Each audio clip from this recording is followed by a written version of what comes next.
మేము మాదేపురాలో ఉండే గోశాలకు అయితే వచ్చేసాం. ఇదైతే మనకి ఆవులకి దానా అనమాట. సో ఇక్కడైతే ఎంట్రీలో మనకి ఆవు ఇలా ప్రత్యక్షమవుతుంది. సో ఇక్కడ పైన చూస్తున్నది పిచ్చుకల కోసం గూడులాగా అనమాట. సో పక్కన లెఫ్ట్లో మేకలు ఉంటాయి, ఆ తర్వాత రైట్లో కోళ్ళు, ఆ పక్కన కుందేళ్ళు అయితే ఉన్నాయి.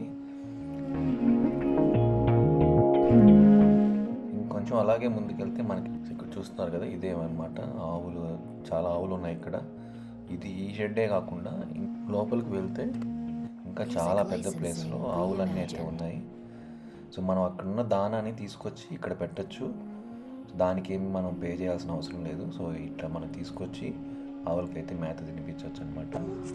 మా వాడైతే దూడతో ఆడుకుంటున్నాడు, చిన్న దూడది.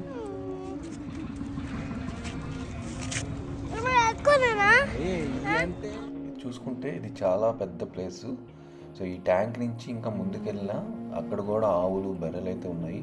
మనకి ఇక్కడ రైట్ సైడ్లో దూడలు అయితే ఉంటుంది అనమాట. సో ఇప్పుడు మీరు చూస్తున్న ఇన్ని దూడలు అక్కడ ఉండేది షెడ్.